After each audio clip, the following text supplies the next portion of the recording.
प्रेम बिना जग सूना, ध्यान रखना। प्रेम नहीं तो कुछ नहीं। जाघर प्रेम न संचरे, ताघर जान मशान। जिस घर में प्रेम नहीं वो घर शमशान की तरह हुआ करता है। आपको मालूम है कि कब्रिस्तान में, शमशान में जाके देखना, लाशें पड़ी रहती हैं और एक कब्र से दूसरे कब्र की दूरी ज्यादा नहीं होती, 1 फीट 1.5 फीट। लाशें जिंदगी भर लेटी रहती हैं लेकिन एक दूसरे से प्रेम नहीं किया करती हैं, एक दूसरे से बात नहीं करती हैं, एक दूसरे से स्नेह भाव नहीं होता है। मैं आपसे कह रहा हूं कि जिन घरों में आपस में बोलचाल ना हो वो घर घर नहीं, किसी शमशान से कम नहीं हुआ करते हैं। घरों में प्रेम होना चाहिए। प्रेम बिना जग सूना। मानिए, प्रेम तो ऐसा शब्द है, यदि ये प्रेम का शब्द जुबान पर आ जाए तो जुबान मीठी हो जाती है। प्रेम के शब्द यदि कानों में पड़ जाए तो कानों में अमृत घुल जाया करता है, और प्रेम के शब्द यदि दिल में आ जाए तो देह देवालय बनने को तैयार हो जाए। प्रेम ही सब कुछ है। पत्थर में क्या रखा है, पत्थर की मूर्तियों में क्या रखा है? प्रेम है तो पत्थर भगवान है, और प्रेम ना हो तो भगवान भी हमारे लिए कोई काम का नहीं होता। प्रेम होना चाहिए जीवन में। ये मत बोलो कि सामने वाला मेरा सम्मान नहीं करता। सम्मान दोगे तो सम्मान अपने आप वापिस लौट करके मिलेगा। महावीर ने वात्सल्य को चुना, निस्वार्थ प्रेम, बदले में कुछ नहीं चाहिए, मोह विहीन प्रेम, कोई अपेक्षा नहीं। लेकिन आज मैं देखता हूं तुम्हारे घरों में जितना प्रेम तुम जानवरों से करते हो ना, उतना इंसान से नहीं करते।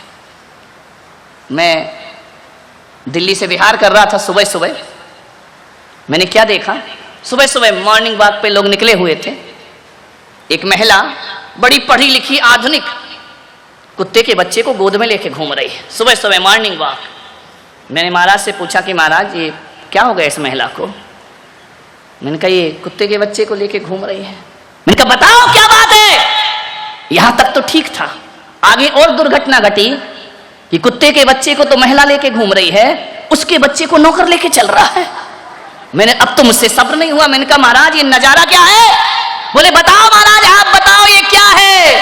मैंने कहा कुत्ते के बच्चे को लेके घूमे वहां तक तो सही है, लेकिन खुद के बच्चे के लिए नौकर रखा है। ये जिंदगी है हमारी, ये स्टेटस है हमारा। एक तो आजकल एक फैशन और चल गया है, एक महिला आई बच्चे को लेके गोद में नहीं डोलची में, जैसे सब्जी लेने जा रही हो। मैंने कहा ये क्या है? बोले बच्चा है। तो मैंने कहा तेरा ही है किसी और का है? बोले मेरा ही है। तो बोले बैग में क्यों रखा है? आजकल महिला बच्चे को छाती से लगाना नहीं चाहती है, उसका स्टेटस गिर जाएगा, और फिर उन बच्चों से सोचती हो कि बुढ़ापे में हमारा साथ देगा। अरे आज डोलचियों में लेकर के बच्चों को घूमोगी, कल वृद्धाश्रम में बच्चा छोड़ने की ताकत पैदा करेगा अपने अंदर। सीने से लगाइए, दूध पिलाने को आया रखी है। कैसी माँ हो अपने बच्चे को दूध नहीं पिला सकती हो? ध्यान रखिए। उसके बाद फिर सोचते हो कि बुढ़ापे में ये सहारा बनेगा। आज बच्चे माँ की ममता को तरस रहे हैं मेरे भाई। छोटे छोटे हम लोग छोटे छोटे थे, 5-6 साल तो स्कूल ही नहीं जाते थे भाई, ऐसे ही नंगे घूमते रहते थे घर में। आजकल तो 2 साल हुआ नहीं कि स्कूल की तैयारी है, और मम्मी इसलिए नहीं भेज रही कि इसका ज्ञान बढ़े। जा बेटा तू 2 घंटे स्कूल में रहना, तब तक मैं खाना बना लूंगी। विचार तो करो आप, अब दादा दादी तो है नहीं, चाचा चाची तो है नहीं, क्या करे? बच्चे को प्ले स्कूल में डाल दिया गया है। ध्यान रखिए मान्यवर, सोचिए आप, इतना बोझ, केवल पढ़ाई ही उनका जीवन रह गया और कोई जिंदगी बची ही नहीं है। मान्यवर, मैंने देखा कि ये कुत्ते के बच्चे को लेके घूम रही है, खुद के बच्चे के लिए नौकरानी रखी है। महाराज ने पूछा बताओ महाराज इस कलयुग में इसका अर्थ क्या है? अब मेरे अर्थ तो बड़े उल्टे सीधे होते हैं। मैंने कहा महाराज मुझे तो ये लगता है या तो ये पिछले जन्म में इसकी मां थी, बड़ी मुश्किल से मिला इस जन्म में बिछड़ा हुआ, या फिर ये अगले जन्म में इसकी मां होने की तैयारी कर रही है, ध्यान रखिए। मान्यवर सोच, मेरा कहना ये नहीं है कि कुत्ते के बच्चे को मत प्यार करो, बहुत करो भाई, हमारा धर्म तो कहता है सबसे प्यार करो, लेकिन मेरा निवेदन जो आत्मीयता से आपसे है कि कुत्ते के बच्चे से नफरत करो, मैं ये नहीं कह रहा हूं, लेकिन इंसान के बच्चे को डंडे मत मारो मेरे भाई, उसको भी सीने से लगाने का प्रयास करिए, उसे भी प्रेम देने का प्रयास करिए। कुत्ते के लिए महंगे महंगे बिस्किट हैं आपके यहां, महंगी महंगी साबुन से कुत्ता का बच्चा नहा रहा है, डाइनिंग टेबल पर बैठकर खाना खा रहा है, वो 50 लाख की बंसटी में जीभ निकाल के खिड़की से देख रहा है। ध्यान रखना, आदमी के बच्चे के लिए पानी नहीं है तुम्हारे यहां, आदमी का बच्चा रो रहा है, देवरानी का बच्चा रो रहा है, एक गिलास दूध नहीं है आपके यहां। कुत्ते के लिए सब कुछ है। मान्यवर, विचार करना है आपको, निवेदन है मेरा, ऐसा स्टैंडर्ड मत बनाओ अपना कि इंसानियत की हत्या अपने हाथों से हो जाए। मान्यवर, प्रेम करो। आज अदालतों में भाई भाई के केस पड़े हुए हैं, आज अदालतों में परिवार के केस पड़े हुए हैं, एक भाई दूसरे भाई से नहीं बोलता, दूसरा भाई बड़े भाई से नहीं बोलता है।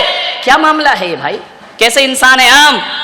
एक दूसरे को अदालत में घसीट रहे हैं चंद मिट्टी के ठीकरों के लिए। मान्यवर, मेरा आपसे निवेदन है, छोटी सी जिंदगी है, तकरार किस लिए? छोटी सी जिंदगी है, तकरार किस लिए? रहते हो दिलों में फिर दीवार किस लिए खड़ी? छोटी छोटी दीवारें खड़ी कर लेते हैं। मेरा चतुर्मास था एक जगह आगरा में, बहुत 2000 में। मैंने वहां क्या देखा? संवत्सरी का पर्व आया, सभी गले मिल रहे हैं क्षमावाणी पर, एक दूसरे से मिच्छामि दुक्कडम बोल रहे हैं। हजारों लोग उस सभा में मौजूद थे। मैंने कहा कि जिसकी जिससे अनबोला हो, जिससे जिसकी बोलचाल ना हो, आज गले मिलो और क्षमा मांगो, मिच्छामि दुक्कडम बोलो। बाहरी तुम्हारी क्षमावाणी, आदमी गले भी मिलता है तो पहचान पहचान के मिलता है, जिससे लड़ाई है उसकी तरफ तो देखता भी नहीं है, कट के निकल जाता है। जिससे बोलचाल हो गई है, अनबोले हैं, उसकी तरफ तो हमारी दृष्टि भी नहीं जाती है। क्षमा किससे मांगेंगे? जो बिल्कुल हार्टली फ्रेंड 24 घंटे मिल रहे हैं, बैठे उत्तम क्षमा मिच्छामि दुक्कडम। क्या नौटंकी मचा रखी है भाई। क्षमावाणी का अर्थ है जिससे बरसों से नहीं बोलते, जाओ उसके गले मिलो और अपने अपराधों की क्षमा मांगिए, वो क्षमावाणी हुआ। अभी यहां भी होगी पूना में, देखता हूं क्या होता है। मान्यवर, सब गले मिल गए, 2 लोग आपस में गले नहीं मिले। मेरी नजर पड़ गई, मैंने आयोजकों से पूछा कि ये 2 गले क्यों नहीं मिल रहे हैं? बोले वो नहीं मिलेंगे महाराज। मैंने कहा वो क्यों नहीं मिलेंगे? मैंने कहा पूरी समाज से गले मिल गए, आयोजक कमेटी से गले मिल गई, मुझसे आके क्षमा मांग ली। बोले वो दुनिया से क्षमा मांग लेंगे, आपस में नहीं मिलेंगे। मैंने कहा क्यों? बोले वो एक ही मां से पैदा हुए 2 लड़के। मेरा माथा ठनका। मैंने कहा ये क्या भाल है? अरे 10 दिन पर्युषण पर्व किए हैं, 10 दिन के उपवास किए हैं, सारी समाज को जीवनवारी करा दी, उसको नहीं बुलाया। दोनों मेरे भक्त। बड़ा भाई मेरे पास आया, मैंने कहा इधर आओ, कल क्षमावाणी का प्रोग्राम था, तुमने सबसे क्षमा मांगी, एक व्यक्ति से क्षमा नहीं मांगी। वो समझ गया। बोले महाराज आपको तो पता होगा, हम दोनों भाई हैं, 7 साल से नहीं बोलते हैं, हमारे घरों में शादी में आना जाना भी बंद है, हम लोग जय जिनेंद्र भी नहीं करते हैं, और कोशिश ये रहती है कि जहां छोटा भाई का मकान है वहां से मुझे गुजरना भी ना पड़े। मैंने कहा जैन होके इतनी दुश्मनी रखते हो? बोले महाराज अब है तो है, हम कुछ नहीं कर सकते। मैंने कहा मेरा एक कहना मानोगे? बोले महाराज सब कुछ मानेंगे, ये मत बोलना कि मैं उससे क्षमा मांगू जाके।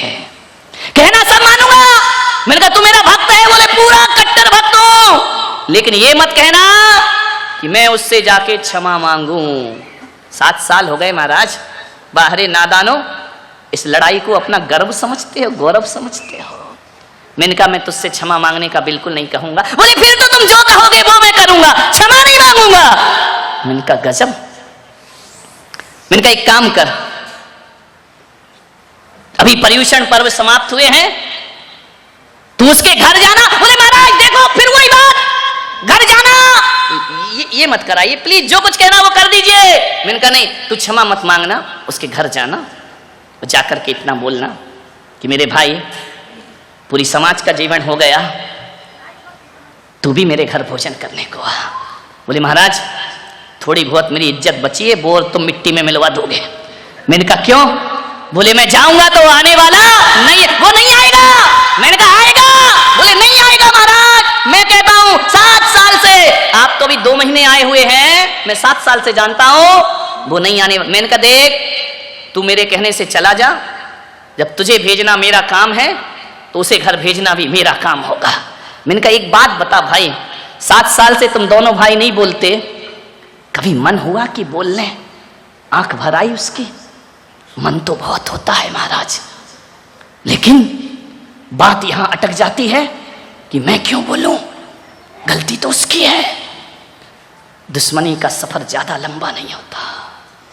कई बार मन होता है कि जाके अपने भाई से मिल लूं, परोपकार करता हूं, लाखों का दान करता हूं, लेकिन बात अटक जाती है कि गलती उसकी है, गलती मेरी। और वो छोटा भी यही सोचता है कि बोलने का मन तो मेरा भी है, लेकिन मैं कैसे बोलूं। मैंने कहा एक काम कर, तू चला जा, माफी मत मांगना, सॉरी मत बोलना, बिल्कुल मत बोलना, तुझे कसम है।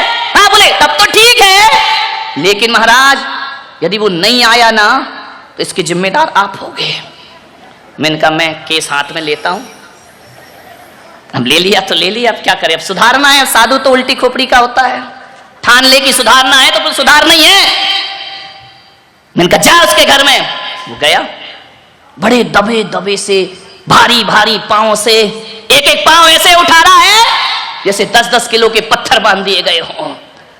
छोटा भाई लॉन में बैठ के अखबार पढ़ रहा, बड़ा भाई कोठी में गया। पैसे वाले लोग लॉन में बैठकर अखबार पढ़ रहा है। जैसे ही बड़ा भाई पहुंचा, उसने अखबार में से देखा, फिर यूं पढ़ने लगा। बड़ा भाई गया, बाजू में खड़ा हो गया। उसने कहा यार अब तो ये छाती पे ही खड़ा हो गया आके। उसने अखबार हटाया, निगाह बड़े भाई पर गई, शब्द मौन है, ना बड़ा कुछ बोल पा रहा, ना छोटा कुछ बोल पा रहा। 2 मिनट का सन्नाटा कि 7 साल जिनने एक दूसरे की गली काट करके जिए हैं, आज ये यहां कैसे आ गया? और वो बड़ा वाला सोच रहा मैं इससे क्या बोलूं।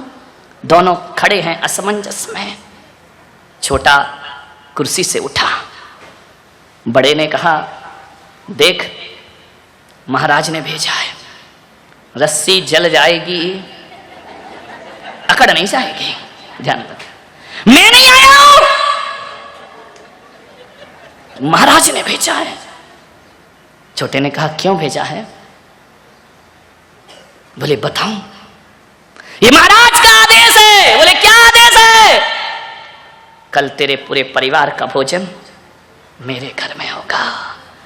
इतना सुना छोटा भाई कुर्सी से उठा और भाई के चरणों में गिर गया। बोले मैं जरूर आऊंगा भैया तेरे घर भोजन करने, तुमने मुझे बुलाया है। गिर गया, भाई ने उठाया, गले से लगाया। 7 साल की दुश्मनी, दोनों गले से लगकर इतने रोए, इतने रोए, इतने रोए, छल चला गई आंखें कि लड़ते तो हम बचपन में भी थे, ये कैसी लड़ाई है। 7 साल से हमारी बोलचाल बंद है। गले लग गए दोनों, इतने रोए कि एक दूसरे के कंधे आंसुओं से गीले हो गए। बोल छोटे तू आएगा या नहीं आएगा? बड़े भैया 7 साल पहले आ जाते तो ये 7 साल की दुश्मनी नहीं होती। मैं तुम्हारे घर जरूर आऊंगा, पूरे परिवार को लेकर आऊंगा। छोटे मुझे माफ कर दे मेरे भाई। छोटे ने कहा भैया माफी मांगकर मुझे शर्मिंदा मत करो। चरणों में गिर गया, लिपट करके रोते रहे, जी भर के रो लिए, आंसुओं में सारी दुश्मनी बह गई। कल आओगे ना भैया? जरूर आऊंगा। महानिवार कहते हैं दूसरे दिन वो परिवार उनके यहां भोजन करने के लिए गया। छोटे ने कहा भैया 7 साल बाद एक थाली में बैठ करके हम खा रहे हैं, तरस गई थी आंखें, तरस रहा था दिल, मन तो मेरा कई बार करता था कि बोल लो, लेकिन बस छोटी सी बात में 7 साल की दुश्मनी। बड़े ने कहा छोटे तू सब भूल जा, दिमाग से निकाल दे ये सब बातें। महाराज ने हमारे भीतर सोया हुआ प्रेम फिर से जागृत कर दिया है, अब हम हकीकत में इंसान हो गए हैं। छोटे ने कहा भैया भाभी क्या कल आप मेरे घर भोजन को आओगे? उसने कहा जरूर आऊंगी देवर जी, हम तो बरसों से इंतजार कर रहे थे। मान्यवर 7 साल की दुश्मनी पल भर में खत्म हो गई। थोड़ा प्रयास तो करो मेरे भाई, प्यार से हाथ मिलाने का प्रयास तो करो। ये दुनिया बहुत अच्छी है, खराब नहीं है, ये रिलेशन बहुत अच्छे हैं, एक कदम तो बढ़ाओ। ये सोच के हम रुक जाते हैं कि हम क्यों बढ़ाएं, वो क्यों नहीं बढ़ाता है। मान्यवर दोस्ती हो गई। मैंने दोनों को बुला के पूछा कैसा लगा? बोले महाराज 7 साल तो क्या, हम लोगों की उम्र 30 साल 35 साल हो रही है। आज हमको लगा अपने जीवन में कि जैसी क्षमावाणी 35 साल में नहीं आई, वैसी क्षमावाणी इस चातुर्मास में हमारे जीवन में आई है। आज हमारा जीवन धन्य हो गया, हमारा जीवन इतना खुशी, इतना आनंद। भग महाराज पैसा था, रुपया था, इज्जत था, सब कुछ था, प्रेम को तरस रहे थे 2 भाई। मान्यवर दिल को थोड़ा बड़ा करो, बहुत बड़ा दिल कर लो। दायरे दिल मत बनाओ कि हम 2 हमारे 2। दिल दायरे दिल नहीं, दरिया दिल होना चाहिए, या हम भी समा जाएं और सारा जगत समा जाना चाहिए। मान्यवर किस काम की पूजा पाठ, किस काम की भगवान की अर्चना, किस काम का वह अभिषेक, किस काम का विधान, यदि भाई भाई से नहीं बोलता है मान्यवर व्यर्थ होती है जिंदगी। आपसे निवेदन है, आपके घर में 4 लोग हों, जहां 4 लोग रहेंगे वहां खटपट तो होगी। मैं कितना भी गला फाड़ूं तुम्हें तो वही कहना खटपट तो होगी। अरे बोलो, आज प्रवचन सुन लिया, आज के बाद हमारे घर में कोई खटपट नहीं होगी, हमारे बर्तन आपस में टकराएंगे नहीं। ध्यान रखिए, हो जाते हैं, घर में रहते हो, समाज में रहते हो, परिवार में रहते हो, कहां सुनी हो जाती है भाई। ये जितने भी झगड़े हैं ये बोलने के झगड़े हैं बस, और किसी चीज के झगड़े नहीं हैं। ध्यान रखना, बोलने की तो दूरियां हैं। एक बात याद रखना, घर में भाई भाई यदि आपस में नहीं बोलते ना, तो मेरा एक सूत्र अपनाना, सप्ताह में 1 बार, सप्ताह में 1 बार ना सही 15 दिन में 1 बार, 15 दिन में 1 बार ना सही महीने में 1 बार सभी सामूहिक भोजन किया करो। ध्यान रखिए, डाइनिंग टेबल पर एक साथ बैठो, सामूहिक भोजन कर लिया करो। मान्यवर मैं आपसे निवेदन करता हूं, ये भोजन ही है जो लोगों को दिलों से दिलों को जोड़ता है। यदि घर में प्रेम रखना है तो सामूहिक भोजन करो, और समाज में प्रेम रखना है तो सामूहिक भजन किया करो। मंदिरों में बैठ करके समाज में प्रेम प्रवाहित हो जाएगा। आज चतुर्मास के माध्यम से इतने लोग यहाँ पर बैठे हैं, अरे ऐसे ऐसे लोग होंगे जिन्होंने पूना में कितनी जिंदगी गुजार दी, लेकिन ये भी नहीं पता कि ये भी जैन था और मैं भी जैन थे। लेकिन इस चातुर्मास में वो होगा, सब अपरिचित दोस्त बनने का प्रयास करेंगे, भाईचारा प्रकट हो जाएगा, प्रेम प्रवाहित। सामूहिक भजन से समाज में प्रेम रहता है, और सामूहिक भोजन से घर में प्रेम रहता है। मेरे महिलाओं से निवेदन है, ऐसा जीवन मत बनाओ कि देवर दूध मांगे तो मलाई गायब, पति दूध मांगे इतनी मोटी मलाई, देवर कहता भाभी दूध में मलाई नहीं, क्या करें, ये दूध वालों का सत्यानाश हो, पानी मिला के देते हैं। बताओ बेचारा देवर भाभी में मर रहा वो दूध वाला, वो तो प्योर देके गया है। ऐसा मत करो कि पति आए तो सब्जी में मसाला ही मसाला, देवर आए तो मसाला का मुंह काला। ध्यान नहीं, प्रेम से कहा जाता है ना, माँ के हाथ का भोजन बहुत स्वादिष्ट हुआ करता है। कभी संतों के आहार होते हैं ना, आहार के बाद उनका भोजन करना। मान्यवर बड़ी बड़ी दावतों का भोजन का वो स्वाद नहीं होता जो संत के आहार के बाद का उबले हुए भोजन में वो स्वाद हुआ करता है। ना मिर्च होता, ना मसाला होता, फिर भी स्वादिष्ट होता है वो भोजन। क्यों होता है स्वादिष्ट? क्योंकि जब वो संत का भोजन बनता है ना, तो ये महिलाएं भोजन में मिर्च मसाला नहीं, भीतर का प्रेम उड़ेल दिया करती हैं। और एक बात याद रखना, स्वाद मिर्च मसालों में नहीं होता, स्वाद भीतर के प्रेम में हुआ करता है। महिलाओं से निवेदन है, आज घर जाना, आपके रसोई घर में देखना, ये पारिवारिक प्रवचन है आज मेरा, घरों में जाके रसोई घर में देखना, बहुत से डिब्बे रखे होंगे, उसमें स्लिप लगी होगी, नमक, जीरा, धनिया, मिर्ची लगी होगी ना, लगी रहती है। एक डिब्बा और ले जाना आज ज्ञान गंगा के बाद अपने घर में, खाली रखना, कुछ मत भरना उसमें, गरम मसाला, मिर्च, नमक कुछ नहीं भरना, उसमें एक लिस्ट चिपका देना, उसमें लिखा हो प्रेम। ध्यान रखना। नारायण कृष्ण हस्तिनापुर पहुंचे, पीतांबर वस्त्र धारण किए, मोर मुकुट लगाए, मुरली हाथ में लिए, सुदर्शन चक्र रथ पे सवार नारायण हस्तिनापुर पहुंच रहे हैं। हस्तिनापुर की गलियों में, हस्तिनापुर की बीथियों में बहुत स्वागत हुआ नारायण कृष्ण का। पुष्प वृष्टि हो रही है, गुलाब जल से रास्तों को शुद्ध किया गया है, नारायण पधार रहे हैं।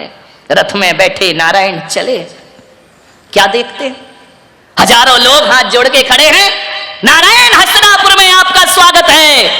नारायण कृष्ण दुर्योधन के पास जा रहे थे संधि का प्रस्ताव लेकर कि भाई भाई आपस में मत लड़ो, दौलत के लिए झगड़ा क्यों करते हो। संधि का प्रस्ताव लेके नारायण कृष्ण हस्तिनापुर चले। जैसे ही चलते गए, एक झोपड़ी का दरवाजा खुला, उसमें से एक गरीबनी ने झांक करके देखा, मधुसूदन जा रहे हैं, नारायण जा रहे हैं, कृष्ण जा रहे हैं, गोविंद जा रहे हैं। उसके मन में आया, कृष्ण की नजर पड़ी उस पर, मुस्कुरा दिए। उस बुढ़िया ने देखा कृष्ण मुस्कुरा दिए मुझे देख करके, उसके मन में आया कि कभी ये पाहुना बनकर मेरे घर आएंगे। अरे ये क्या आएंगे, ये द्वारकाधीश, ये हस्तिनापुर के महलों में ही जाएंगे। कृष्ण मुस्कुराए, रथ आगे बढ़ गया। जाकर के दुर्योधन के दरबार में नारायण कृष्ण ने कहा, नारायण दुर्योधन ने कहा, हे मधुकांत, हे मधुसूदन, आपका स्वागत है। कृष्ण ने कहा, स्वागत तो ठीक है दुर्योधन, इस स्वागत मुझे आनंद नहीं दे रहा है, तुम भाई आपस में क्यों लड़ रहे हो। ऐसा करो, पांडवों को एक छोटा सा गांव दे दो, पूरा हस्तिनापुर तुम ले लो, वो पांडव छोटे से गांव में अपनी जिंदगी गुजार देंगे। कृष्ण दुर्योधन ने कहा कि नारायण एक बात ध्यान रखना, मैं हर चीज मान लूंगा, लेकिन पांडवों को एक गांव, मैं तो सुई की नोक के बराबर भी जमीन देने को तैयार नहीं हूं। नारायण ने कहा, समझ जाओ दुर्योधन, समझ जाओ। दुर्योधन ने कहा, कुछ भी हो जाए नारायण, पांडवों को एक सुई की नोक भी बराबर जगह नहीं मिलेगी। तो कृष्ण ने कहा, फिर दुर्योधन अब हमारी मुलाकात कुरुक्षेत्र में होगी। मैं संधि का प्रस्ताव लाया हूं, तुमने ठुकराया है, सर्वनाश निश्चित है तुम्हारा, लेकिन मैं नारायण कृष्ण सर्वनाश के पहले तुम्हें आगाह करता हूं। दुर्योधन दुर्बुद्धि को कुछ समझ नहीं आया, उपदेश दुर्बुद्धियों को कैसे समझ में आएंगे। जिसकी सद्बुद्धि हो वो उपदेश ग्रहण करता है, दुर्बुद्धि। दुर्योधन ने कहा कि नारायण अब ऐसा करो, ये तो राजनीति की बातें हो गई, चलो महल में भोजन करते हैं। क्या परंपराएं हमारे देश की थी कि राजनीति की बातें अलग हैं।